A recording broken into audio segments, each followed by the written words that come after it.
Olá, seja bem-vindo a mais um episódio do Jovens PDC. Esse que é o nosso podcast semanal. Toda terça-feira, 10 da manhã, sai um episódio novinho, fresquinho, para abençoar a tua vida.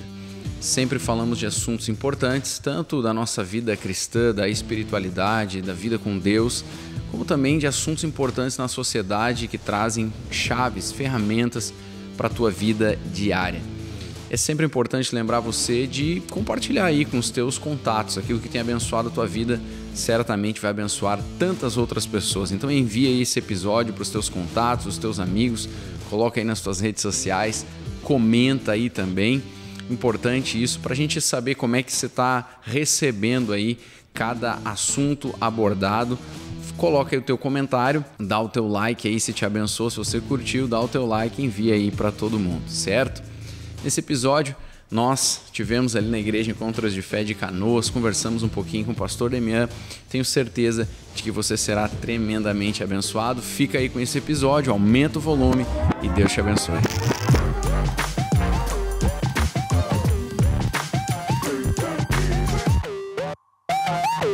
Então estamos aqui, mais um episódio do PDC, Igreja Encontros de Fé em Canoas, querido pastor Demian.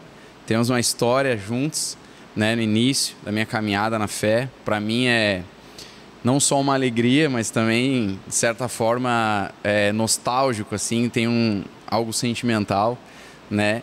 E a gente estava até conversando, né, pastor? A estrutura, que estrutura legal aqui em Canoas, que legal esse lugar que o Senhor permitiu, abençoou a igreja aqui em Canoas, né? Você e a Adriane são muito queridos para mim, para minha história, minha juventude, marcaram minha história, me abençoaram e acreditaram em mim, inclusive, né? Assim, no sentido de servir, de ministério.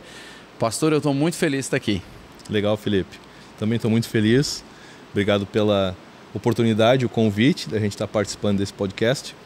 E é uma alegria, né? A gente pôde participar de um começo juntos, sim, né? Somos de Viamão também, né? No início, sim, estávamos trabalhando na cidade de Viamão juntos e nos alegramos também de ver o que Deus tem feito na tua vida também, com o ministério, enfim, tudo, e podermos, depois de tantos anos, continuarmos juntos numa visão, num chamado que tem abençoado vidas, né? Nós aqui em Canoas, vocês em Viamão e também em outros lugares onde a gente pode chegar alcançando pessoas, né? Então é uma alegria te receber aqui em Canoas também. E também Deus tem sido bom conosco aqui em Canoas, nos dando a oportunidade de termos essa estrutura para servir, né? Para servir da melhor maneira possível a Deus e as pessoas também, né? Sim, que estrutura legal, pastor, né? Estrutura de escolinha, muito boa, né? As salas ali o senhor me mostrava, muito boa. E a gente, até em Viamão também, a gente tem trabalhado tanto com as crianças que a gente percebe que é um semear, né? Um momento tão bom assim da gente poder colocar Jesus nela e ter essa estrutura para recebê-las e ensiná-las. Que legal, sabe? Achei muito legal mesmo. É importante a gente poder pensar em todas as áreas, né? Áreas e todos os grupos, até por afinidade, digamos assim, né? Porque nós recebemos pessoas, famílias e pessoas de idades diferentes, de fases diferentes da vida. Então a gente procura trabalhar com todas as fases da vida das pessoas. É uma igreja para todos. É uma igreja para todos, é o que nós temos falado nesses dias, né? Sim. O evangelho é para todos, né, Felipe? Então precisamos oferecer de forma completa para todas as idades, enfim, e fases da vida, para que as pessoas possam se sentirem bem, se sentirem acolhidas e receberem aquilo que elas precisam e buscam, né? Sim. É tão interessante isso, né, pastor? Eu conversava esses tempos pessoal assim na igreja e falava sobre isso, né? A igreja, ela continua sendo um refúgio para a família, né? Sim. De tudo que tem acontecido na sociedade, no mundo, a gente vê tanta desconstrução de valores importantes que são até bases, né? Realmente assim da própria sociedade ocidental, assim, por assim dizer, né? E a gente percebe que a igreja é esse refúgio, né? Até um irmão comentou, uma família que foi visitar. E aí não eram convertidos a família, né? Que amigos assim foram visitar. E daí no final esses irmãos perguntaram: "E aí, vocês gostaram?" E aí o senhor, né, o pai de família, disse assim: "Olha, eu gostei muito, vou voltar. É num lugar desse que eu quero criar minha filha." Exatamente. Sabe? Porque vê, né, os valores, o que está sendo colocado ali. Exatamente. Isso é importante. Essa base que é Sim. oferecida desde os primeiros passos, né, Felipe? Isso aí, tem muita gente procurando isso e precisando disso, né? Então, a igreja, enquanto corpo de Cristo e fundamentada na palavra de Cristo, ela precisa oferecer isso, né? Sim. Eu acho que é importante. Legal. Sim, que legal, pastor. Pastor, eu já vi várias vezes o pastor Isaías comentar da sua conversão, de como ele te conheceu, do Sim. início. Como é que Sim. foi o teu encontro com Cristo? Eu acho legal, assim, quando a gente tem essa oportunidade de conversar e os convidados podem falar sobre isso, né? Sim. Como é que foi o teu encontro com Cristo, pastor? Meu encontro com Cristo foi há 30 anos atrás, Sim. quando eu tinha 17 anos, na cidade de Viamão, de onde eu sou natural e vivi muitos anos da minha vida lá, né? Sim. Tenho familiares lá até hoje, tu conheces, né? E eu estava fazendo um trabalho em uma escola da cidade, né?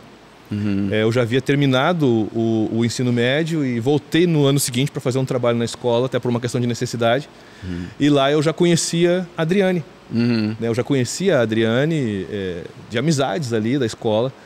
E ela um dia, de uma forma muito objetiva, me falou de Cristo.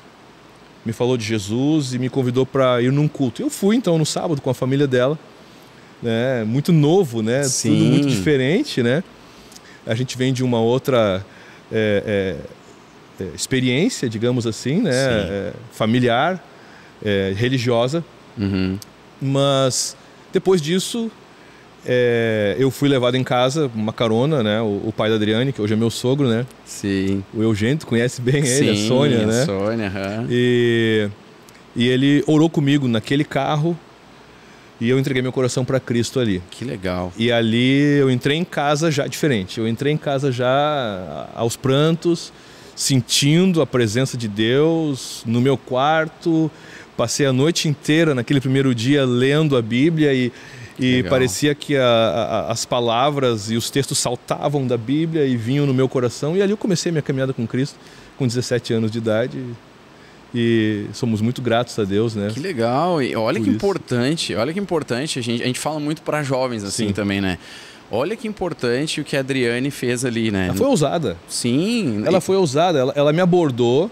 Eu estava passando por uma fase difícil. Meus pais haviam se separado. Sim. E eu estava muito triste. E ela disse que chamou a atenção dela o fato de eu não ter mais aquela alegria que ela me conheceu, que eu tinha, né? Sim. Então, Deus tocou o coração dela para me falar do amor de Deus. Ela foi muito ousada e muito objetiva. Que legal. Ela chegou em mim e disse: eu tenho algo para falar para ti.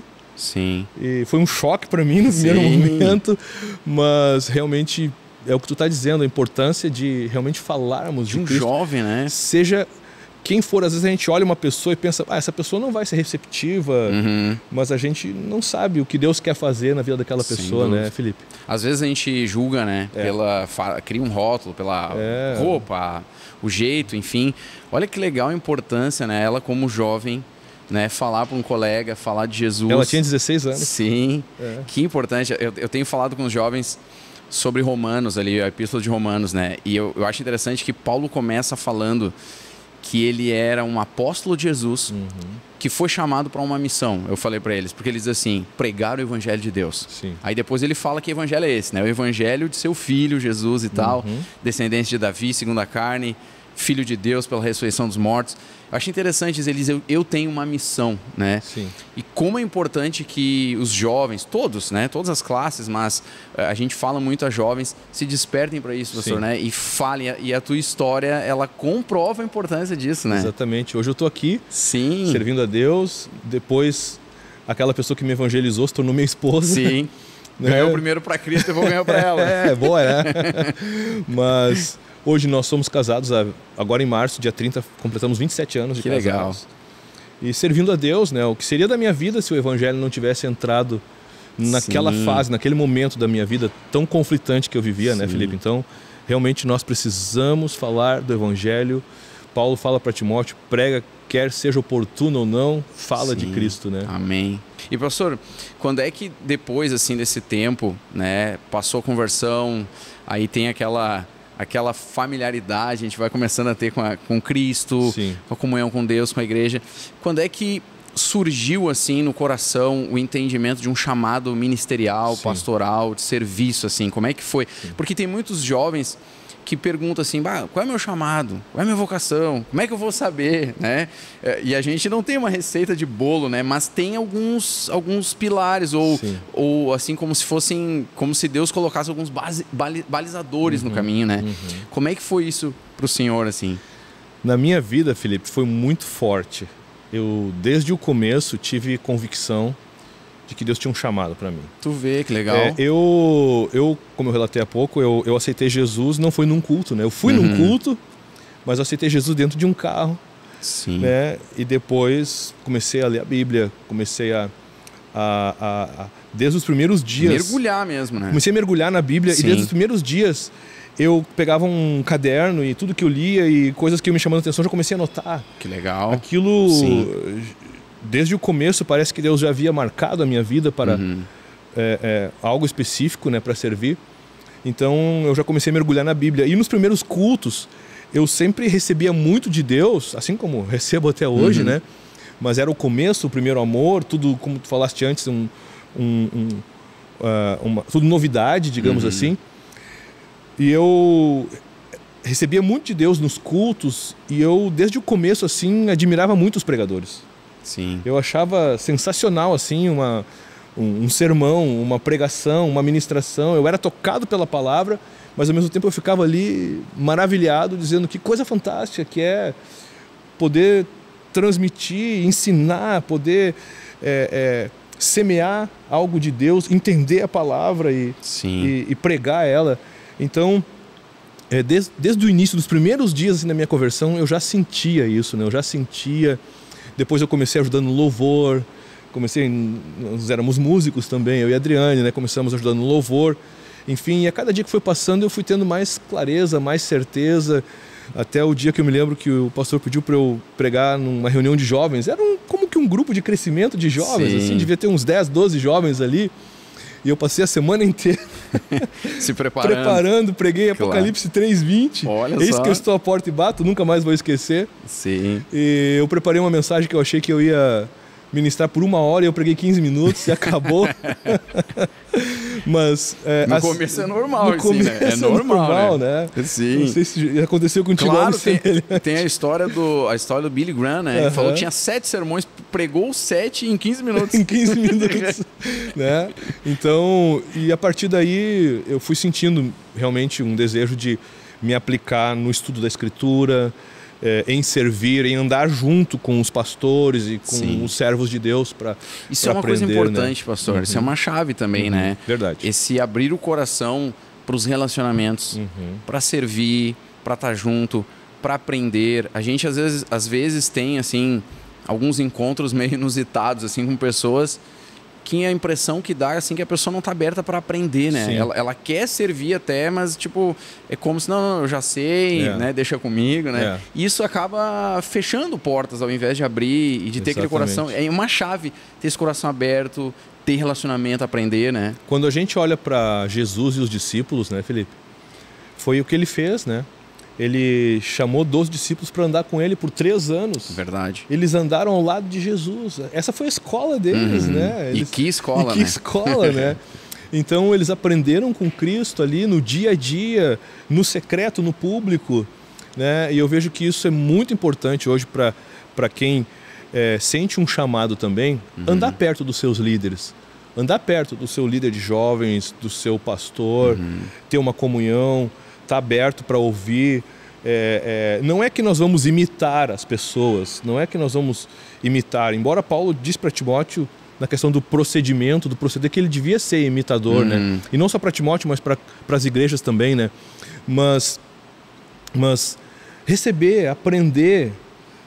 ser receptivo, ser receptivo, né? E perceber que pessoas que já numa caminhada aprenderam algumas coisas e já estão deixando, quem sabe, até uma estrada pronta, né? Sem dúvida. Vamos andar nessa estrada, né? Sem vamos dúvida. Aprender junto. O próprio pastor Isaías, né? Quando a gente tem essa oportunidade de estar perto dele, de ouvir, de aprender, que privilégio. Eu estou aprendendo com alguém que tem 30 anos de ministério, frutífero, Exatamente. Porque nós somos fruto, inclusive. Uma credibilidade, um respeito, um bom testemunho nesses anos tudo isso, todos. entende? Como é que eu não vou olhar para isso e dizer, cara, isso aqui é um privilégio, tu entende? Eu tô aprendendo algo, né?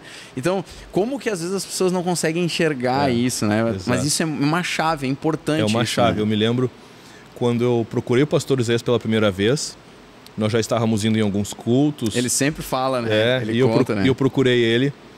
E eu comentei com ele que nós estávamos iniciando um trabalho em Viamão, eu era um pastor jovem, tinha muito para aprender, e eu queria andar junto. Sim. E eu me lembro que ele, quando as coisas são de Deus e Deus conduz, né, Felipe, as coisas acontecem como Sem Deus dúvida. quer.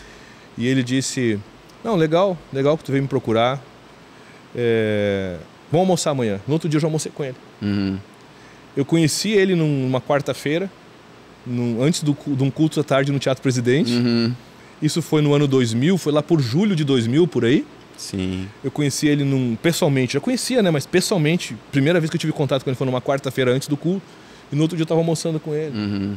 Então, isso também tem que partir também dos pastores, né?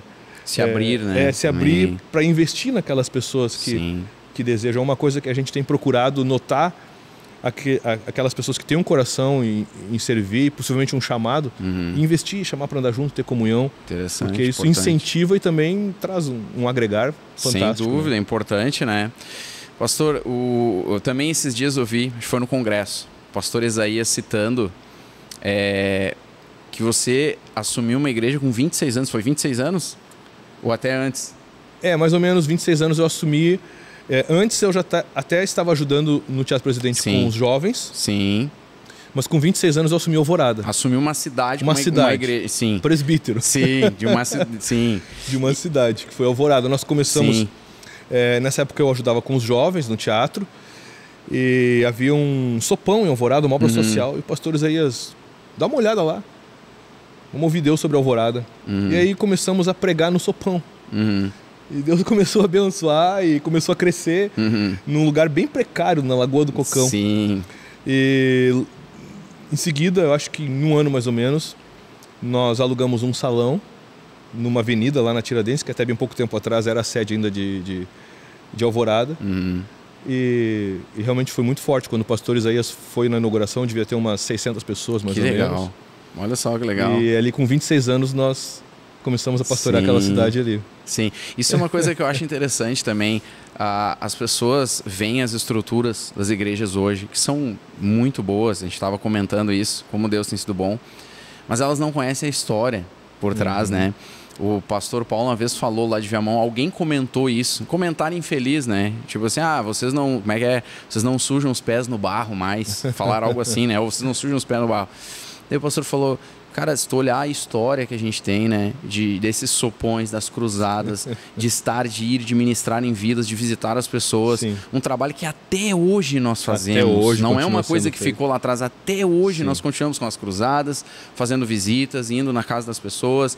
Então, assim, que legal saber isso, sabe? O pessoal conhecer a história de como tudo começou e como foi desafiador, como é que foi, pastor? Porque, assim, 26 anos, assumir uma igreja, hoje a gente sabe a responsabilidade que é, né? Mas Verdade. como é que foi isso, pastor? É um desafio, assim, eu olho hoje, assim, eu fico pensando, né? Como é que a gente conseguiu? Éramos novos, com certeza inexperientes em muitas áreas, certamente tivemos alguns erros, com certeza, pela juventude, pela inexperiência, mas fomos. Eu acho que isso é o mais importante, sabe, Sim. Felipe? Nós fomos, nos dispusemos a ir. Foi o eis-me aqui, né? Eis-me aqui. Envia-me. Senhor, se puder ser eu e se precisar de mim, eu estou aqui. Então, fomos e a graça de Deus sempre foi mais abundante do que as deficiências.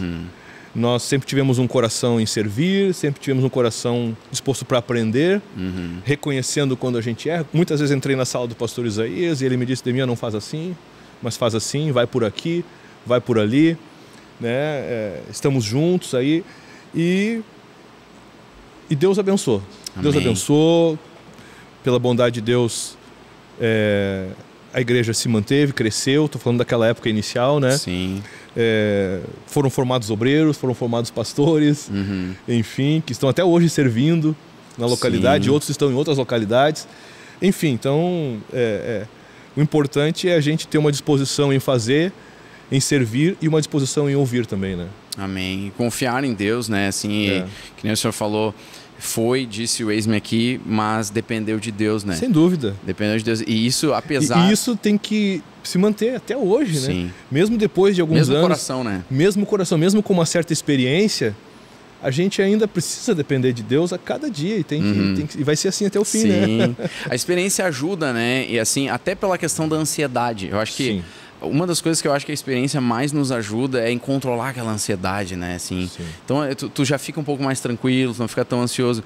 Mas, na verdade, tu continua tendo aquele temor, né? E dizer, Senhor, se tu não fizer... Exatamente. Né? A experiência não vai resolver, né? A experiência, ela tem alguns benefícios. Como tu falaste, a ansiedade, a gente ministra mais tranquilo. E em tudo, não é só ministrar nos púlpitos, mas é o dia a dia da igreja, administrar conflitos, desafios. Mas a experiência também te acrescenta algo que é a sabedoria, né? Então, temos muito para aprender ainda. Falava ontem com o pastor Joel que nós ouvimos um pregador de 82 anos dizendo que ele acorda todos os dias e ele diz, Deus, eu sou um aprendiz. Então nós vamos até o fim aprendendo, né? Sim. Mas com certeza, depois de um certo tempo, a gente já tem que ter aprendido alguma coisa. Né? Sim. Não pode ter passado o tempo e não aprender nada, né? Exatamente. Então fica uma bagagem, uma maturidade, uma sabedoria que com certeza contribui, né, para o ministério, para a formação de pessoas, para a condução de um trabalho que é bênção, mas ao mesmo tempo é desafiador, né? Que legal, pastor. Bah. É legal saber, né, esses bastidores, assim, né, de como que foi, porque tem muita gente que não tem ideia, né, de todo o caminho que foi percorrido. E citaste, por exemplo, houveram erros, e é normal, porque todos nós erramos, sem sombra nenhuma de dúvida, né, a gente sabe disso, mas, obviamente, a graça de Deus e os acertos foram muito maiores pelo fruto que nós temos hoje, Exatamente. né? De ver tudo que a própria cidade de Alvorada, por exemplo, ali, aquele fruto tá aí até hoje. Tá até hoje. Hoje né? tá lá o Pastor Brito. Caxias. Gravataí. Né? Tantas coisas que Deus fez demonstram que a graça de Deus e os acertos foram muito maiores, né? Verdade. Que legal. Verdade, Gravataí, eu tinha 29 anos. Tinha 30 anos quando fui para Gravataí. Tu vê. Já tava na segunda cidade, assim. Já tava na segunda cidade, 29 para 30 anos. Sim. Saí de Alvorada, fui para Gravataí, assumi uma congregação maior e uma cidade maior também, né? Então, Deus é bom. Interessante que quando a gente se dispõe, como falávamos antes, o eis-me aqui, Deus nos dá oportunidades para servir, né? Que é uma outra chave. Quando o senhor falou, eu pensei, mais uma chave aqui. Esse eis-me aqui, né? Se estar disponível para Deus e a humildade. Citaste o pastor de 82 anos, isso aí é humildade, né? Sim. De dizer, eu preciso aprender, sabe? Então, esse eis-me aqui, junto com essa humildade, né? De dizer, eu não sei tudo, mas, Senhor, eu não só estou disposto, mas eu quero depender da Tua graça, né? Isso aí. Que legal. Pastor, quais são as suas maiores, assim, alegrias no ministério? O que te deixa... Porque, assim, problemas a gente tem vários para contar, né? A gente Desafios sabe. temos. Desafios, né? Até citaste, por exemplo, a questão dos conflitos. Às vezes a gente senta com famílias que estão em conflito, né? Então, assim, conflitos são vários, com obreiros, com irmãos, no serviço, uma série de coisas. Mas o que te deixa feliz, o que te deixa alegre, assim, de ver acontecendo, né? Sabe que o ministério pastoral, Felipe, nós, como pastores, vemos o rebanho mais ou menos como nós vemos nossos filhos. Tu tem um filho, né? Hoje eu tenho 2 meninas, então nós fazemos tudo pelos nossos filhos, tu faz tudo pelo teu filho. Então, esse chamado coloca em nós um senso de amor e de responsabilidade pelo rebanho, que nós tratamos como se fossem nossos filhos na fé, né? Como Paulo trata Timóteo, né? Verdadeiro filho na fé, né? Então, qual é a maior alegria de um pai, né? É ver que o filho está bem, né? Sim. É ver o filho feliz, é ver o filho crescendo, é ver o filho descobrindo, enfim. Então, no ministério, as maiores alegrias que que eu tenho, que eu posso dizer, são semelhantes a essas, de ver como as pessoas às vezes nos procuram, como as pessoas chegam, né? As pessoas chegam às vezes sem conhecer o Evangelho, e aí a igreja, juntamente conosco, nós fazemos um trabalho de amor, de pastoreio, um trabalho, né, de ensinar, pregar o Evangelho, e depois a gente vê os testemunhos, vê as pessoas gratas, né? Eu creio que Deus nos usa para mudar a história das pessoas. Sim. As pessoas às vezes têm uma história triste, trágica, e quando conhecem o Evangelho, a sua história é reescrita de acordo com os planos de Deus, né, Felipe? Então, Sim. Isso é o que mais me alegra no ministério, são os testemunhos. Sim. É ver as pessoas felizes, é ver Deus mudando situações que são impossíveis, e a gratidão das pessoas. Ontem mesmo no culto tomávamos um testemunho de uma irmã querida do nosso meio, que foi diagnosticada com um câncer, esteve no hospital, cortou o cabelo, já estava prestes a começar uma quimioterapia, e ao fazerem novos exames, os médicos veem que o câncer não está mais lá. Ah, glória a Deus. Tinham dado 5 anos de sobrevida para ela. Já faz 4 anos que isso aconteceu e ela não fez nenhum tratamento, e ela está 100% curada. Glória a Deus. Então, que legal. Para nós, esse é o nosso salário. Sim. Nosso salário, nossa recompensa é ver as vidas abençoadas e ver que através do nosso esforço, nosso empenho, as pessoas conhecem mais a Deus e recebem mais de Deus, e muitas vezes, quando a gente vê, não somente estão abençoados, mas estão frutificando, estão servindo, estão trabalhando, estão ganhando outros, estão né? ganhando outros para Cristo. Exatamente. Então, para mim, essas são as maiores alegrias, e mesmo que haja desafios, as alegrias, elas superam as lutas no servir a Deus. É bom. Paulo escreve para Timóteo, escreve dizendo: sou grato para com aquele que me considerou fiel, designando para o ministério. Então eu sou grato. Sou grato por poder servir a Deus, por poder estar fazendo parte do plano dele nessa cidade e no ministério hoje que eu faço parte. Que legal, pastor. Isso é uma coisa interessante. Eu me lembro que uma vez eu conversei com um pastor, ele estava bem cansado, assim, bem sobrecarregado, por causa dos desafios, né, do ministério. E a gente tem esses testemunhos tão bonitos, assim, como um testemunho incrível desse de cura, né? É uma coisa que a gente tem que celebrar, né? Porque, poxa vida, né? Um câncer desaparecer, né? É aquilo que a vida toda tem escutado pastores dizer: o Evangelho é o poder de Deus. É isso aí.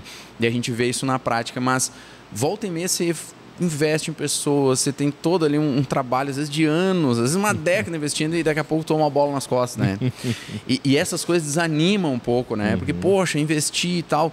Eu me lembro que uma vez eu conversei com um pastor e ele disse, tipo assim, como quem diz, eu não vou investir em ninguém mais, sabe? Tipo, mas tudo bem, volta e meia essas coisas acontecem, não deveriam, mas acontecem, né? Mas isso não deveria nos desestimular, porque apesar de ter um que outro que dão a bola nas costas, tantos outros vão frutificar, né? E se a gente não investir, é que eles não vão frutificar, exatamente. Né? E eu guardo 2 coisas comigo, sabe, nesse tema que tu estás abordando. Em primeiro lugar, nós trabalhamos para Deus. Eu tive uma experiência um dia que eu estava impondo as mãos numa cidade onde eu pastoreei, não foi Canoas, e estava enfrentando uma luta ali, numa situação que estava com dificuldade de resolver. Eu estava um pouco entristecido com aquilo, e eu estava impondo as mãos. Preguei, Deus abençoou num culto de milagres, e eu me lembro direitinho quando eu ouvi uma voz, e eu não tenho dúvida que foi a voz do Espírito Santo, que só fez uma pergunta para mim: para quem tu trabalha? Que legal. Na imposição de mãos, eu estou impondo as mãos, o coração meio com aquele certo pesar, e o Espírito Santo perguntou para mim: para quem tu trabalha? Só isso. Sim. Na mesma hora eu fui renovado por Deus, e eu disse: não, eu trabalho para ti, Senhor. É para ti, tu és fiel. E uma outra coisa, né, Felipe, eu não posso deixar que o erro de alguém me leve a errar. Então... Uma outra chave aqui. Uma outra chave. O erro de alguém não pode me fazer errar, né? Se eu constato que alguém errou, alguém que eu possa ter investido, dedicado, alguém que a gente semeou na vida da pessoa, e ela depois não honrou isso, não foi fiel, e trouxe uma tristeza até para nós, eu tenho que entender que isso foi um erro da parte dela. Então, se essa pessoa errou, eu tenho que cuidar para eu não errar, e eu não posso deixar com que o erro de alguém me leve a errar também, porque eu também vou acabar colhendo as consequências disso, né? Então, o próprio apóstolo Paulo, né, pastor, fala sobre isso, né? Tem um momento que ele fala ali, parece que ele tá bem chateado, assim, né? Poxa, todos me abandonaram, né? Demas, amando o presente século. Os amigos dele, Demas, que é citado em outra carta ali, o Demas mandando um beijo santo ali, um abraço para as pessoas. Poxa, os amigos de Paulo, né? E alguém que a gente admira pelo trabalho que fez, assim como os outros apóstolos, é claro, mas ele também enfrentou isso, né? Também enfrentou. De decepções, pessoas que ele investiu, mas ele nunca parou, né, de crer naquilo que ele foi chamado, né? Como o senhor disse, aquele que me considerou fiel para o chamado, e no final ele diz: combati o bom combate, né? Exatamente. Cerrei a carreira, guardei a fé. Essa é a nossa meta, poder chegar a um ponto de dizer isso, né? Sim. Que Deus nos ajude. Amém. E Ebenezer, até aqui tem ajudado. Até aqui tem nos ajudado. Amém, é isso mesmo. amém. Pastor, ao longo assim da caminhada cristã, citaste, por exemplo, a tua história, a tua conversão, aquela fome pela palavra, e isso é tão legal assim. Mas com o tempo a gente percebe que não deveria, mas a gente, ser humano, né? A gente às vezes vai se acostumando com a fé, se acostumando com a palavra, se acostumando. Tem gente que vem no culto às vezes e diz assim: já sei como é que vai ser o culto, vai ter tantas músicas, depois vai subir o irmão, fazer oferta, tal, já sei tudo como é que vai ser, tantas músicas mais agitadinhas, outras tal. E às vezes aquilo ali, ele vai de alguma forma fazendo com que a gente se acostume tanto, mas tanto, que parece que a palavra de Deus ou a oração perde uma importância na nossa vida, ou até começa a se tornar mais um fardo religioso do que um entendimento assim de comunhão com Deus, né? Qual foi, assim, qual tem sido uma chave na tua vida para manter, depois de tantos anos na fé, servindo a Deus, a palavra como um alimento, ter fome da palavra, a oração como algo, não só uma prática espiritual, que claro que é, mas além disso, né, como um lugar de comunhão com Deus?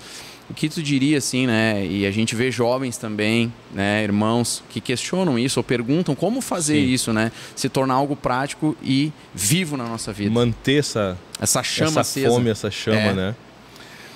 Uma das chaves, eu creio, Felipe, para a gente que prega a palavra, todo cristão deve cultivar uma comunhão com Deus. Uhum.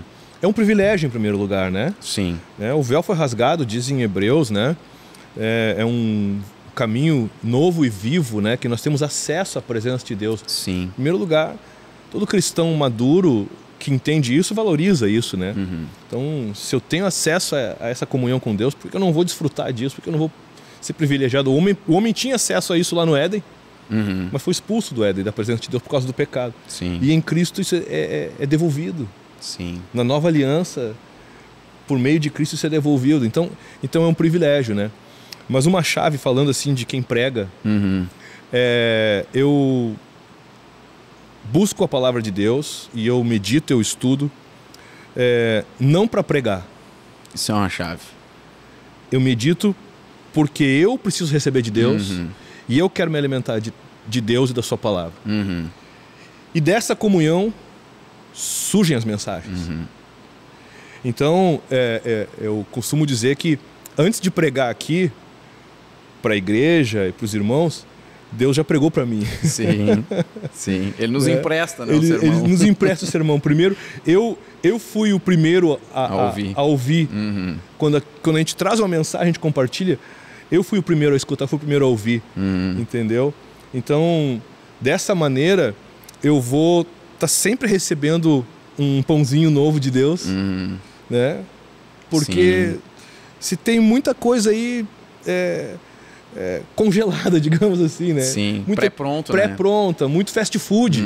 Frases de efeito. Exatamente, mas o que nós queremos é receber de Deus e levar as pessoas para receberem de Deus. Amém. Então, uma das chaves que eu poderia dizer, além, claro, principalmente do privilégio que a gente tem de ter acesso à comunhão com Deus, né? Buscar a Deus, e eu falo isso até para quem prega, buscar a Deus para você receber, você se alimentar de Deus e como fruto dessa comunhão, desse receber de Deus, você vai receber palavras de Deus, mensagens vivas. Sim. Vivas. Sim. Né? A gente percebe isso na pregação, a gente percebe quando uma pessoa está pregando e que aquilo já recebeu de Deus. E quando nítido, né? quando é nítido. E muitas vezes quando é algo frio, preparado pela mente humana apenas, né? Nas canções também a gente percebe. Tem canções e louvores que as pessoas num momento de comunhão com Deus, de adoração, de prostração, de rendição, receberam. Ou até de luta, receberam. E a gente vê que são canções ungidas. E tem canções que alguém pode compor porque alguém pediu para compor uma música sobre um tema. Também dá, mas há uma diferença. Há uma diferença. Então, é fundamental para a nossa vida, para o nosso dia a dia e para o ministério, né, a gente manter uma comunhão com Deus de fato e constante. Sim. E pastor, assim, eu achei bem interessante isso, porque a gente vê às vezes, infelizmente, a ideia de pregadores ou pastores que tem essa ideia, assim, tipo, ele vai meditar para preparar o sermão, porque eu já li a Bíblia, já li, né, e tal. E como isso é perigoso, né? Perigoso, inclusive, até na questão do ensino, porque eu percebo até hoje, lendo a Bíblia, depois de tantos anos, eu aprendo coisas que eu não sabia. E às vezes até tenho que ver, eu falei isso aqui, agora eu estou percebendo que não era bem assim. Exatamente. E sabe, que tenho que até mudar alguns conceitos e tal, porque a palavra de Deus está entrando e tal. Então eu vejo como as pessoas perdem nesse sentido. A palavra é viva, diz em Hebreus 4. Sim. Né? A palavra de Deus é viva, então ela nunca vai ser algo batido. Nunca vai ser algo, eu já li, eu não vou ler de novo. Não, você vai ler com o coração aberto muitas vezes e Deus pode ministrar contigo de diversas formas e te dar uma clareza que às vezes até então você não havia alcançado, né? Sim. Pastor, como é que o senhor faz, assim, até uma dica, assim, não a gente sabe que não é igual para todo mundo, mas as pessoas têm às vezes uma dúvida de como fazer o devocional, como é que ou até uma dúvida, como é que será que o pastor faz para ler a Bíblia, né? Como é que o pastor ora? Entende? Tipo assim, ler sistematicamente, ler um livro, ler, sei lá, alguma coisa do Velho, do Novo, como é que o senhor costuma fazer no dia a dia, assim? Em primeiro lugar, fala sobre a oração. Eu costumo orar como um filho diante de um pai. Alguém pode pensar que a gente vai chegar diante de Deus, Senhor. Aquela oração bem enfeitada, assim. Alguém pode pensar, os pastores, eles têm uma certa eloquência, se comunicam bem, então eles devem usar palavras rebuscadas para falar. Não, eu chego diante de Deus, Pai querido, preciso de Ti, eu te amo, toma minha vida, te agradeço, e por aí vai. Sim. Louvo ao Senhor, tem um período de louvor, de gratidão, colocando depois as necessidades, né? E eu procuro ter momentos assim que eu leio a Bíblia, que eu leio um livro inteiro, por exemplo, assim. Tem momentos que eu estudo sobre alguns temas que eu acho que é importante um cristão também ele ver o que a Bíblia fala sobre um tema em específico e se aprofundar naquele tema, entendeu? E assim a gente vai meditando na palavra. Eu não tenho uma regra assim específica, sendo bem honesto. Não tenho uma receita. Ok. Né? Eu pego uma semana, essa semana eu vou meditar no livro de Isaías, então, conforme a gente vai sentindo, muitas vezes a gente está ministrando ou está lendo um texto e aquele texto parece que ele se destaca e aí você quer saber mais sobre o contexto. Né? Então, como é importante a gente não só ler textos, mas ler o contexto também, Sem né? dúvida. Não ler só versículos, mas ler um contexto. Então, de forma bem simples, assim, não tem nenhuma receita. Sim. Assim a gente vai estudando a palavra. A gente estuda lendo alguns livros e muitas vezes por temas. Alguns temas que a gente quer aprender mais e até para poder ensinar, a gente vai na palavra ver o que ela diz. E os sermões, assim, como é que... Eu tô falando pergunta aqui do backstage, tá? Você não estava no roteiro. Não estava no roteiro. Pergunta do backstage. Não, mas eu gosto. Não, legal. Eu acho legal. É a nossa vida, né, Felipe? Sim, eu acho legal. É a nossa vida. A gente compartilha experiências. Eu gosto disso. Eu gosto de aprender. E assim, os sermões, como é que eles costumam surgir? Eu sei que é diferente, não é sempre a mesma coisa, mas às vezes tem uma forma... Porque eu acho muito interessante, eu ouvi uma vez o pastor Luciano Subirá e eu me identifiquei porque acontecia isso muito comigo. Ele falou, a maior parte dos meus sermões saem não quando eu estou lendo, mas quando eu estou orando. E eu me identifiquei porque vários sermões saíam quando eu estava orando. E isso é uma coisa muito interessante que eu achei, né? como é que funciona assim pro senhor? Claro, não tem regra, não tem o modo certo. Não, a gente sabe disso. Esse é certo ou esse é errado, não, né? Às vezes a gente tá lendo e vem o sermão, às vezes tá orando, às vezes tá fazendo uma coisa que não é nada espiritual, né? Você tá trabalhando ali, arrumando alguma coisa, consertando e aí vai vindo as chaves, né? Você vai anotando, né? Exatamente. Então, assim, já aconteceu comigo acordar e ter que pegar o celular correndo e eu ouvi uma voz me falando tal coisa, fui anotando. Então... Já aconteceu comigo deitar a cabeça no travesseiro e de repente vem... E não consegue dormir, Não consegue dormir e tem que Também. anotar e tem que... A Bíblia diz que a gente vive no Espírito, né? Sim. Então, Deus fala de diversas formas, né, Felipe? Deus fala, vamos priorizar a palavra, digamos assim, que é a maneira mais confiável. Que é a revelação. Que é a revelação que nós temos nas nossas mãos hoje, como ferramenta disponível. Sim. Então Deus fala pela palavra, mas também Deus fala de outras formas. E nós andamos 24 horas no Espírito. Outra chave aqui, né? Exatamente, nós andamos no Espírito. Nós precisamos andar no Espírito e nós andamos no Espírito, andamos com Deus, andamos na presença de Deus. Então, a gente está sempre... Como a gente... nossa vida é pastorear, é servir, é pregar, a gente faz rádio, a gente dá curso bíblico, a gente prega em cultos, a gente faz reunião de obreiros, Então, eu, pessoalmente, eu vivo sempre procurando ouvir Deus. Muitas vezes, Deus fala comigo ouvindo uma outra pregação. Muitas vezes eu ouvi um outro colega pregar e ali... Vem uma chave. Vem uma mensagem, vem algo e tipo, olha só que interessante, Deus fala contigo, te toca, tu acha... Poxa, isso aqui é rico, há uma riqueza aqui.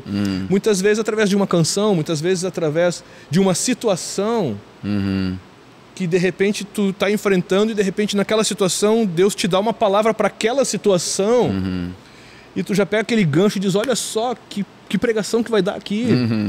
Então, dá para dizer assim que são várias maneiras pelas quais surgem as pregações. Sim. Surgem as pregações. Principalmente da oração e do estudo da palavra.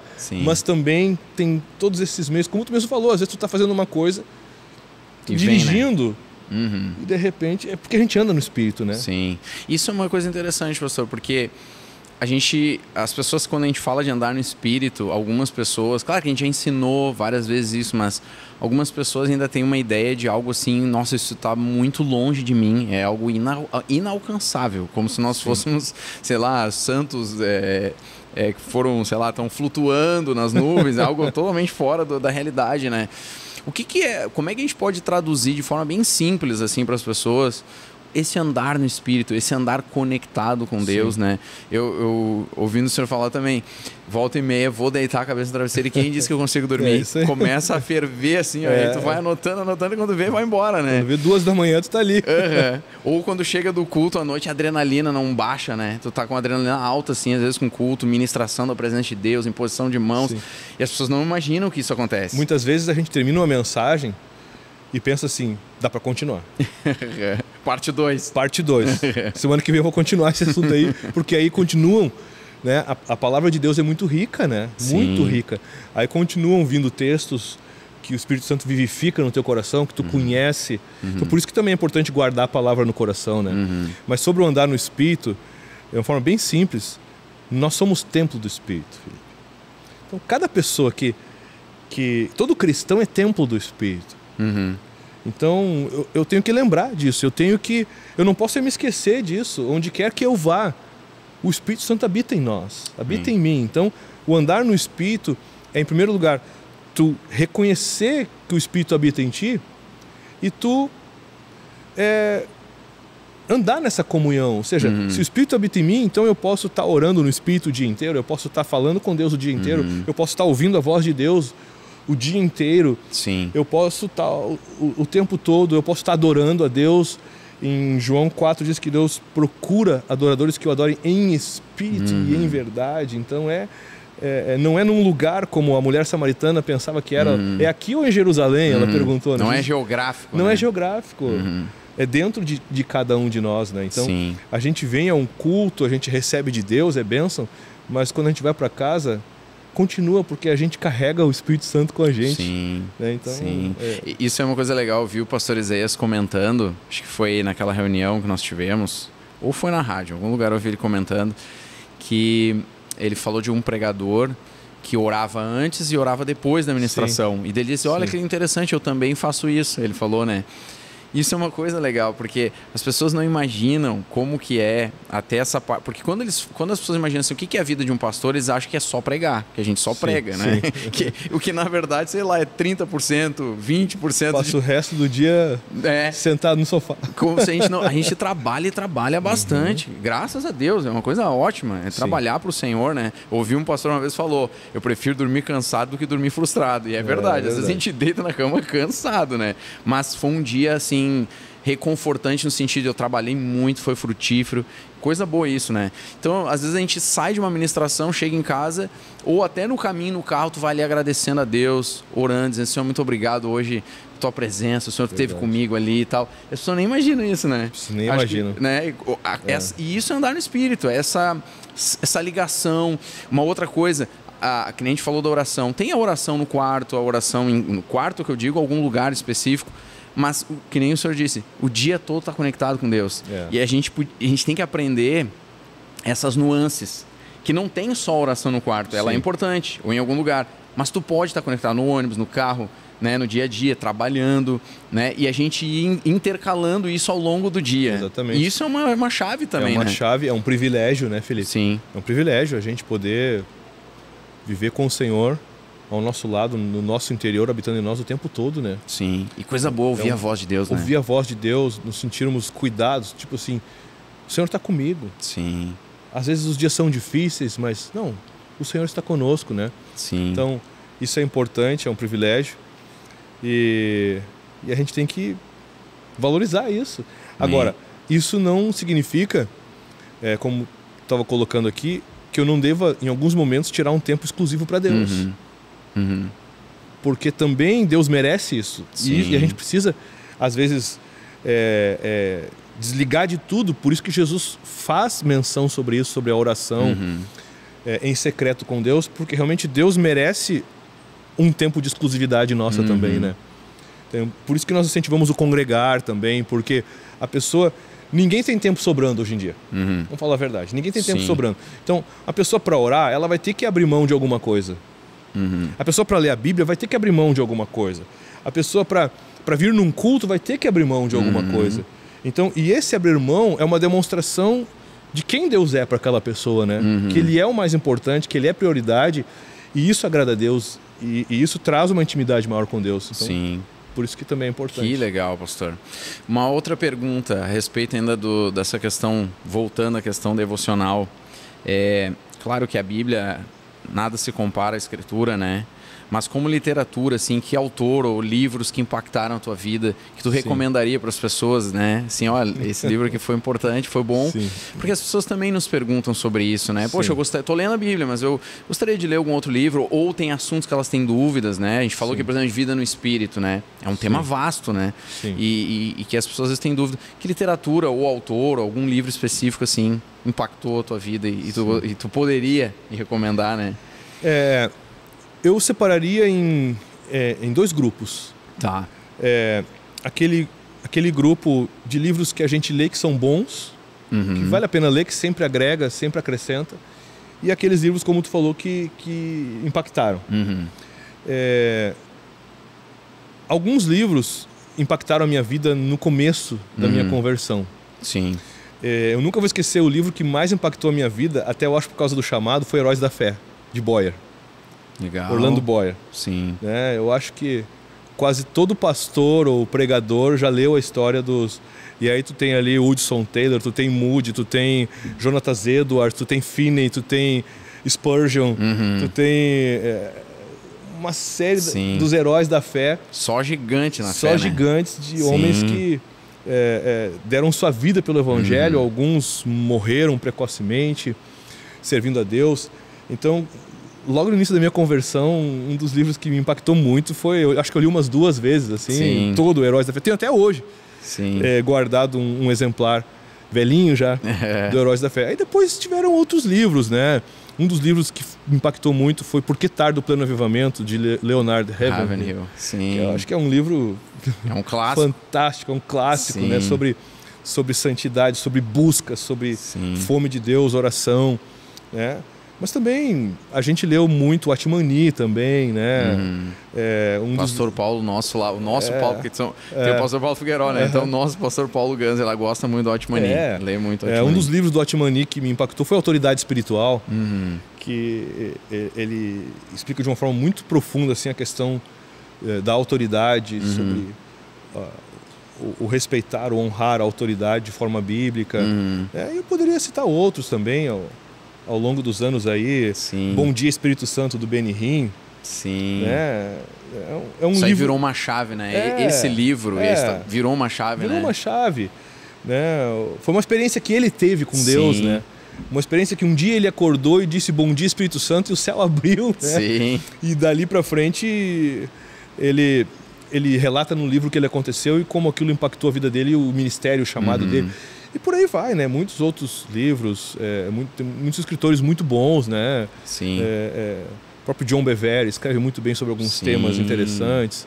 Enfim, então... Sim. Mas que me impactaram mesmo no começo da minha caminhada foi o Heróis da Fé e alguns livros do Atmani e o Porquê Tardo o Pleno Avivamento. Que legal. Meu pai gosta muito desse livro, Porquê Tardo o Pleno Avivamento. Esses dias eu dei um exemplar novo que o dele estava bem judiadinho. Pô, que legal. É um livretinho, né? Um livrinho fininho. Muito bom. Ele bem gosta, eu dei para ele. Assim, o que o senhor diria, depois de toda essa experiência que o senhor tem na fé, né? Igreja, ministério, como homem, marido, pai, né? Quando a gente olha assim, eu até fiquei olhando o senhor falando também, faço rádio e tal.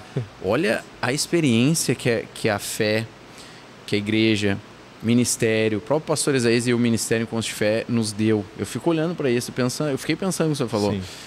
Se a gente fosse ganhar, olha só, se a gente fosse ganhar financeiramente por tudo aquilo que a gente aprendeu a fazer e teve esse privilégio, imagina o salário que a gente receberia, radialista, pastor, preletor, sabe? Sim. São coisas... Horas de atendimento. Né? Tipo assim, é quase que um psicólogo. Teve uma situação muito engraçada que o pastor Paulo, o nosso pastor, tava com um psicólogo lá e não me lembro o que ele falou. Ele dizia, o pastor também é meio psicólogo, vou te ensinar. É assim, assim, assim. A gente dá uma risada, né? Mas, bom, o pastor tá ensinando o psicólogo, mas tinha que ensinar mesmo, sabe? Ele tava certo. Mas por quê? Por causa da experiência. Sim. Né? Então, fico olhando assim, olha a experiência que a gente tem e olhando para tudo isso, pastor, o que o senhor diria para a sua versão jovem? Se o senhor pudesse voltar 30 anos lá atrás, o que o senhor diria, né, para ti mesmo ou para jovens, né, que daí seriam a referência, que estão começando na fé, que conheceram Jesus agora, né, que conselhos o senhor daria para esses jovens ou para si mesmo há muitos anos atrás? Os tempos mudaram bastante, né? Se comparar 30 anos atrás, estava começando o celular, por exemplo, né? É verdade. 30 anos atrás era outra realidade, outros tempos, né? Eu creio assim que dentro do início que eu tive, eu creio que foi uma boa caminhada, sabe, Felipe? Eu creio que foi uma boa caminhada, um bom início. Dentro de um tempo de Deus para nossas vidas, né? E eu acho que cada um tem o seu tempo e cada um tem o seu momento e a sua experiência com Deus, né? O que eu diria hoje, que eu creio que foi o que fez o diferencial na minha vida lá no início e que eu acho que permanece até hoje, é o amor ao Senhor. Amém. É o amor a Deus. Porque no início da minha conversão, surgiram várias oportunidades para que eu tomasse um outro rumo na minha vida, um outro caminho. Nós temos o inimigo, o diabo, e esse mundo que jaz no maligno, né, Felipe? E assim como na minha juventude, o mundo investe nos jovens muito para seduzi-los nos dias de hoje. E muitas vezes eu percebo que alguns jovens acabam se deixando levar pelas ofertas do mundo, porque ainda não aprenderam a amar o Senhor Jesus de todo o seu coração. Sim, às vezes tem assim uma afinidade com a igreja. Exatamente. Com os amigos da igreja, aquela coisa toda, mas ainda não penetrou mais fundo, não entrou, né? No amor de Deus, exato. Né? Porque quando você ama a Deus, Ele é tudo para você. perspectiva muda, né? Muda a perspectiva, tudo, né? E aquilo que era interessante antes não é mais interessante. É o que Paulo fala em Filipenses 3, né? Exatamente. O que era para mim ganho virou... Considerei como perda. Exato. Então, eu tive propostas de trabalho, né? Eu me lembro, no início da minha conversão, meu pai conseguiu um trabalho numa empresa para mim. Digamos assim, havia muitas pessoas na fila para aquele emprego, muitos disputando um salário excelente para um jovem de 17, 18 anos. Uhum. E eu trabalhei uma noite naquele emprego. E eu lembro que eu trabalhei com uma angústia no meu coração, porque eu ia ganhar muito bem, mas eu ia ter que trabalhar tanto. E não era pelo trabalho, mas é porque eu não teria mais tempo hábil para congregar, para estar com os irmãos, para buscar Deus. Sim. Eu trabalhei um dia, no outro dia eu me demiti. Olha só. O meu chefe disse, tu tá louco ou o quê, cara? Sim. Eu te coloquei aqui por causa do teu pai. E eu disse, não vou nem te explicar que tu não vai entender. Muito obrigado, me perdoa, mas eu tô indo embora. Eu saí dali, tendo pela ótica de alguém, uma perda, mas eu saí tão leve, tão alegre, tão em paz, porque eu sabia que eu tinha feito a coisa certa. Porque realmente desde a minha juventude até o dia de hoje, eu amava e amo a Deus mais do que tudo na minha vida. E o Senhor honrou isso, né? Deus honrou, sem dúvida, Deus honrou, não deixou faltar nada. Às vezes não é fácil tomar a decisão certa, né? Esses dias eu falava para uma família que a decisão correta, às vezes nem sempre é a mais fácil. Às vezes num primeiro momento parece que você errou. No primeiro momento parece que você está perdendo algo. Em prejuízo, tem né? Um prejuízo. Sim. E tem de fato um prejuízo em algum aspecto. Mas é um morrer para que algo venha florescer e venha brotar da parte de Deus, né? Então, eu diria isso, Felipe, amar a Deus. Diria isso para os jovens. Quem ama a Deus não troca Ele por nada e Amém. Nada se torna maior ou mais importante. Você pode fazer uma faculdade, você pode prosperar, você pode casar com alguém, ter uma esposa linda, um marido lindo, mas o amor ao Senhor tem que ser o maior amor de todos. A quem a gente mais ama tem que ser o Senhor, porque aí a nossa vida vai ser abençoada em todas as áreas. Abraão, por exemplo, ganha um filho de Deus e Deus pede para ele oferecer em sacrifício. Para quem é pai sabe o que é isso aí. É dificílimo, hein? E aí Abraão não hesita. Abraão vai lá e oferece o filho. Claro que não é consumado, né, o sacrifício. Porque Deus diz, agora eu sei que tu temes a Deus, agora eu sei que tu ama a Deus. Mais do que o teu próprio filho, realmente. Então esse é o segredo. Que o próprio Senhor tinha prometido, né? Uma promessa feita anos e anos, Deus vai que ele esperou. Trabalhou aquilo no coração de Abraão, né? E depois pede para Abraão. Depois Deus pede o filho dele. Vê, cara. Então, interessante. Será que a gente está pronto para entregar o que Deus quiser hoje? Será que o nosso amor ao Senhor ele está acima de qualquer outra pessoa ou coisa que a gente ama aqui nessa terra? Então... É uma chave, essa é uma super chave. Essa é uma super chave. Pastor, a gente está falando sobre isso, a questão até de paternidade. Eu queria encerrar, né? Você e a Adriane tiveram uma experiência com as meninas, né? Sim. Como é que foi essa experiência e como é que tem sido? Que idade estão as gurias? 7 anos. 7 anos já. 7 anos. Como é que foi essa experiência? Porque assim, tem tantas pessoas. Eu e a Vanessa também tivemos uma experiência com o Lolo, assim. A Vanessa tinha... No caso da Vanessa, né? Ela tinha endometriose muito forte, assim, né? E a gente praticamente não consegue ter filhos, né? E além dela, também tem uma questão em mim também. E aí, quando o Lolo nasceu, depois de alguns anos, 2 médicos analisaram os exames dela e falaram, vou só te dizer uma coisa, esse guri é um milagre. Sim. Esse guri é um milagre. Então, assim, foi tão forte, assim, para ele é mesmo, né? Para nós, a gente sabe quem faz os milagres, né? Mas como é que foi a experiência? Eu achei engraçado há uns dias atrás, faz um bom tempo atrás, foi ano passado, nós fomos um dia passar uma tarde em Gramado com as meninas e lá tem alguns artistas lá, num lugar lá no Lago Negro. Sim. E eles ficam ali, tiram fotos, recebem uma gorjeta, e tocam um violino e fazem alguma coisa. Tem alguns artistas ali. E um deles estava vestido de Piratas do Caribe lá. Sim. E minhas filhas foram ali, querem ver lá o pirata? Foram lá. Aí ele se impressionou com elas pela semelhança, né? E falou com um rapaz que estava do lado tocando violino ali. Tu viu como elas são iguais? Tu viu? Aí uma das minhas filhas, que é a Isabela, disse pra ele: ué, tu não sabia? Foi Jesus que fez a gente assim? Que legal. Espontaneamente. Sim. Ué, tu não sabia? Ela sai com umas sacadas, né? O Lolo também. Foi Jesus que fez a gente assim. Sim. Realmente, foi Jesus que fez elas. Elas Sim. sabem disso, a gente sabe. Tu também sabe, tu também conheceu boa parte da nossa história, né? Como eu falei, nós somos casados vamos fazer 27 anos agora no final de março. E por quase 20 anos nós tentamos ter filhos e chegou até um momento que nós havíamos, no nosso natural, no nosso eu, nos conformado. Sem nenhum tipo de rancor, nem com Deus, nem com ninguém. Havíamos nos conformado e, Senhor, tudo bem, vamos te servir com a mesma alegria se não tivermos filhos. Mas sempre aquele desejo, aquele sonho, né? Sim. Até que um dia Deus falou conosco sobre darmos mais um passo de fé, né? E aí fizemos uma investigação e descobrimos um problema sanguíneo na Adriane. Problema sanguíneo interessante, raro.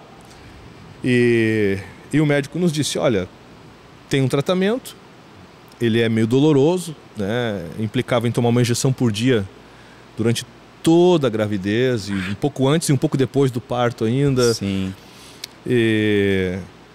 Então nós fizemos esse tratamento, fizemos uma fertilização in vitro. E realmente, resumindo assim, porque a história é longa, de um embrião eles se dividiram e vieram 2 bebês. Sim. Quando nós fizemos a primeira ecografia, a médica ultrassonografista que estava ali chamou o diretor da clínica e disse: vem cá ver uma coisa. E ele foi lá, ele bateu nas minhas costas e disse: tu vai ser pai de gêmeos, Damião, e a culpa não é minha. Porque foi um embrião. Sim. Que se dividiu, são gêmeos univitelinos, né? Gêmeos idênticos. Um embrião que se dividiu e surgiram as duas. Foi uma luta, elas nasceram prematuras, né? Uma ficou 62 dias na UTI, a outra ficou 90 dias. Mas graças a Deus, Deus foi bom conosco. Sim. Elas são milagres, assim como teu filho foi também. Jesus que fez. Jesus que fez. É isso aí. Estão com 7 anos, não tem absolutamente nenhuma sequela da prematuridade, são inteligentes, estão na 2ª série do ensino fundamental. E é uma alegria para nós, muito grande, né, Felipe? Sim. Só agradecer a Deus. Nós pedimos um filho, Deus deu 2. Fez em dobro. De olho azul ainda, né? Igual o pai. Só que não, né? Tiveram os olhos do meu sogro, né? Sim. Do Eugênio, então Sim. Deus é bom, né? Sim, e que idade, né? Que elas estão... O Lolo tem 8, né? Fez 8 agora. Eu não sei como é que é a menina, né? Sou pai de menino. O Lorenzo, cara, ele levanta, e isso ele puxou muito a Vanessa. Ele levanta, sabe aquela pessoa que levanta e já tá pronta, assim? Levanta cedo, sempre cedo, desde pequeno, 6h30, 7 horas da manhã, tá de pé. E levanta, eu sou assim, eu levanto, sento na cama e fico na caixa do nada, sabe? Até começar tipo assim, esquentar o motor. Tipo aqueles computadores antigos, iniciar o sistema. Motor a álcool. Eu sou meio assim, eu vou ligando aos poucos. A Vanessa não, já levanta fazendo tudo. E o Lorenzo é igual, ele levanta assim, ó, a milhão, cara. E ele não para até a hora de desligar. Quando deita na cama de noite, aí apaga. Mas capota. Até ali, meu amigo, não para, assim, ó. Claro que a minha experiência é com menino, sim, né? Sim. Então, mas assim, joga futebol e corre. Olha, graças a Deus, né? Tem saúde, bênção de Deus, dificilmente fica doente. Olha, é um milagre. Deus é bom. Coisa boa ser pai. Coisa boa, é né? verdade. Como é que foi esse tempo na UTI? Esse coração, porque o pai, mãe, não é fácil, né? Não foi fácil, porque ninguém vai para uma UTI passar férias, né? Uma pessoa que vai para uma UTI geralmente está em altíssimo risco, né? Sim. Então elas nasceram com gramas, né? Não tinham nem quilos, gramas. E eram altos e baixos, né? A médica sempre dizia, uma montanha-russa, UTI é montanha-russa. Um dia tá bem, outro dia não tá. Um dia tá lá em cima, outro dia tá lá embaixo. Então foi desafiador, foi uma luta. Cada cada fase, cada processo, que nós somos, tudo era novo para nós. Fomos aprendendo, a gente praticamente morou no hospital 3 meses. E eu quero fazer uma ressalva aqui, ou um acréscimo, que eu nunca deixei de exercer o ministério nesse período que elas estavam no hospital. Legal. Houveram dias, nessa época nós ajudávamos no litoral ainda, houveram dias que nós passávamos domingo, por exemplo, no hospital, 5 da tarde eu pegava o carro, ia pregar em Osório ou em Capão, terminava o culto, voltava para o hospital, pegava minha esposa e a gente ia dormir. Mas o que eu poderia dizer, pastor Felipe, é que não perdemos nenhuma noite de sono. Amém. Nós decidimos desde o começo que se Deus nos deu elas, Ele iria cuidar delas. Amém. E elas sairiam de lá. As pessoas perguntavam pra gente: pastor, quanto tempo elas vão ficar no hospital? Quanto tempo? Eu só tinha uma resposta. Eu dizia: não importa o tempo, desde que elas saiam bem. Amém. Eu não tinha pressa. Não importa o tempo. O tempo é o que menos importa. Desde que elas saiam 100%. Sim. E quando forem para casa, não precisam nunca mais voltar para o hospital. Sim. E realmente foi o que aconteceu. Demorou um tempo. Nós saímos do hospital, abençoávamos elas e dizíamos: Senhor, está nas tuas mãos. Eu não sou médico, eu não estou no hospital. De que ia adiantar eu perder o sono e ficar ansioso? Sim. Então, nós entregávamos para Deus e não perdemos nenhuma noite de sono. Amém. Só depois que elas foram para casa, aí várias. Aí começa, aí tu sabe bem como é que é. Aí começa a jornada. Mas né? aí é gratificante. Sem dúvida, sem dúvida. Pastor, muito obrigado. Que alegria, uma honra. Muito obrigado mesmo. Estou bem feliz com essa conversa, da gente ter tido aqui. Legal conhecer algumas coisas do backstage. Eu acho que para as pessoas isso também é legal. Sim. Né? De conhecer um pouco da história, saber, não dramas, porque a gente teve dramas, assim, como a gente citava aqui, né? Citaste, por exemplo, esses dias na UTI. Mas, na verdade, o que marcou não foi isso, mas a fidelidade de Deus. Sim, sem dúvida. Né? E isso é uma coisa importante para as pessoas perceberem que no meio das adversidades, né? Uma vez eu ouvi uma pregação de um pastor que ele disse, né? Ele é o Deus do meio, né? Tipo, ele está sempre no meio. Quando tu estiver no meio da adversidade, Deus está ali. Ele está contigo no meio. Sim. Então, assim, ele mostra nessas oportunidades, não que ele gostaria, mas que acontecem da vida, mas Deus mostra a sua fidelidade, né? Pastor, se o senhor quiser deixar uma mensagem final para as pessoas, fique à vontade. Muito obrigado, tá, por ter nos aberto a casa, nos recebido com carinho. Aqui eu sou muito agradecido. Também lá do meu início, né? Eu tenho essa dívida de gratidão. Servimos juntos, de amor. né? Você tocava teclado? Bah, tocava, né? Que idade tu tinhas ali? 15 anos? Por aí, 14, talvez 14 até menos. anos. Eu acho que uns 14 anos foi. Tivemos cultos em que eu estava começando, Sim. eu ministrei e você tocou teclado. Sim. Toquei não, né? Atrapalhei um pouquinho. Não, tocou. Né? E a gente Legal. tá todo dia batendo lá na casa de vocês, né? Todo dia incomodando, cara. É verdade. Credo, tinha que ter paciência. Foi uma época muito legal, muito agradável, de uma amizade, né? Sim. Que dura até hoje, né, Felipe? Então Amém. Isso é lindo ver assim, tu casado aí, com um filho.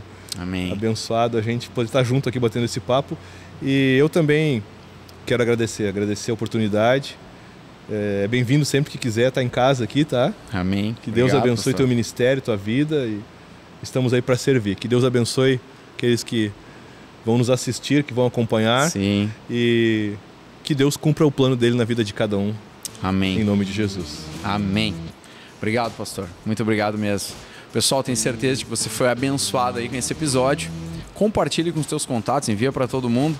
Se abençoa a tua vida, certamente vai abençoar a vida de mais alguém. Então, compartilha aí. Rapidinho você manda aí para os teus contatos. Certo, gente? Deus abençoe vocês e até um próximo episódio.